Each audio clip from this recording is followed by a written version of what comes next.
এই মুহূর্তে আবাস যোজনায় সবচেয়ে বড় ঘোষণা 20 ডিসেম্বর প্রথম কিস্তির যে 60,000 টাকা দেওয়ার কথা ছিল সেটি বদলে ফাইনাল তারিখ ঘোষণা করা হয়েছে। হ্যাঁ বন্ধুরা, আবাস যোজনার টাকা পাওয়ার ফাইনাল তারিখ ঘোষণা করলেন গ্রাম পঞ্চায়েত দপ্তর। এই ঘোষণায় আবাস যোজনায় দুটি পৃথক তালিকা প্রকাশ করা হবে বলেও জানানো হয়। একটি হবে মূল তালিকা এবং আরেকটি হবে পৃথক তালিকা। মূল তালিকায় সবার নাম থাকবে না। কেন্দ্র সরকার থেকে আবাস যোজনা পোর্টালে যে 11,36,000 উপভোক্তার নাম প্রকাশিত হয়েছিল, শুধু তাদেরই নাম থাকবে মূল তালিকায়। নতুন করে কোনো নাম এখানে অন্তর্ভুক্ত করা হবে না। অথচ যারা অযোগ্য রয়েছেন, যাদের তালিকায় নাম রয়েছে কিন্তু বাড়ি পাবার যোগ্য না, তাদের নাম কিন্তু যাচাইয়ের পর আবাসের মূল তালিকা থেকে কেটে বাদ দিয়ে দেওয়া হবে। যারা নতুন করে আবেদন করছেন তাদের জন্য পৃথক তালিকা প্রকাশ করা হবে।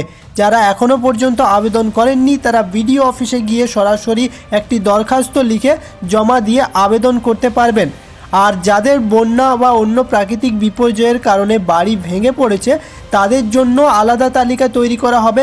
তাদের জন্য সরকার ব্যবস্থা করছে যাতে তারা টাকা পায় এবং তারা বাড়ি বানিয়ে সেখানে বসবাস করতে পারেন। এই সমস্ত বিষয়গুলি নিয়ে গ্রাম পঞ্চায়েত দপ্তর থেকে একটি নোটিশ প্রকাশিত করা হয়, যেখানে লিস্ট কবে প্রকাশিত হবে, কবে আপনাদের ব্যাংক অ্যাকাউন্টে টাকা আসবে, সমস্ত কিছু ডেট এখানে দেওয়া আছে এবং এগুলি হলো একদম ফাইনাল ডেট। এই ডেট কোনো চেঞ্জ বা পরিবর্তন করা হবে না। তো দেখুন এখানে কি বলা হয়েছে, হাউস টু হাউস ভেরিফিকেশন এবং ক্রস চেকিং, মানে আপনার বাড়িতে যে সমীক্ষা বা যাচাইয়ের কাজ হয়েছে সেটি সম্পন্ন করা হবে 18ই নভেম্বরের মধ্যে। মানে 14ই নভেম্বর যে ডেটটি দিয়েছিল সেটি পরিবর্তন করে এখানে 18ই নভেম্বর করা হয়েছে। 2 নম্বর হচ্ছে ডেটা এন্ট্রি এবং প্রভিশনাল লিস্ট প্রিপারেশন, মানে আপনাদের যে মূল তালিকা রয়েছে, যে সঠিক তালিকা রয়েছে সেটি প্রকাশিত করতে হবে 28 নভেম্বরের মধ্যে। তারপর সম্পূর্ণ লিস্ট বানানো হয়ে গেলে সেটি আপনাদের বিডিও অফিস বা এসডিও অফিস বা ডিএম অফিসে ঝোলানো থাকবে এবং সেটি 29 নভেম্বর থেকে 6 ডিসেম্বর পর্যন্ত ঝোলানো থাকবে। তাই আপনারা যারা আবাস যোজনায় আবেদন করছেন তারা 29 নভেম্বর থেকে 6 ডিসেম্বরের মধ্যে কোনো একদিন গিয়ে আপনারা বিডিও অফিস বা এসডিও অফিস বা ডিএম অফিসে গিয়ে দেখে আসবেন আপনাদের তালিকায় নাম রয়েছে কিনা। তারপর সেই তালিকাটি গ্রাম সভা থেকে অনুমোদিত হবে 11ই ডিসেম্বর। তারপর তালিকাটি ব্লক লেভেল কমিটি থেকে অনুমোদিত হবে 13ই ডিসেম্বর। তারপর ডিস্ট্রিক্ট লেভেল কমিটি থেকে অনুমোদন করা হবে 16ই ডিসেম্বর। এরপর এই কাজগুলি সম্পন্ন হয়ে গেলেই 23শে ডিসেম্বর থেকে ফান্ড থেকে টাকা ছাড়া হবে এবং আপনাদের ব্যাংক অ্যাকাউন্টে টাকা পৌঁছে যাবে 23শে ডিসেম্বর।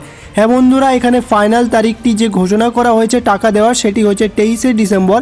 আগে এটি 20 ডিসেম্বর বলা হয়েছিল, কিন্তু কিছু কারণে এখানে টাকা দিতে একটু দেরি হবে এবং সেটি 23 তারিখে আপনাদের ব্যাংক অ্যাকাউন্টে চলে আসবে। প্রথম কিস্তি 60,000 টাকা, সেটি দিয়ে আপনারা বাড়ি বানাতে শুরু করবেন এবং বাড়ি বানাতে শুরু করলেই আপনারা আরও কিছু দিনের মধ্যে পেয়ে যাবেন 40,000 টাকা দ্বিতীয় কিস্তিতে। তারপর তৃতীয় কিস্তিতে আপনারা আবার পেয়ে যাবেন 20,000 টাকা। টোটাল 1,20,000 টাকা আপনারা এখানে পাবেন আবাস যোজনার বাড়ি বানানোর জন্য।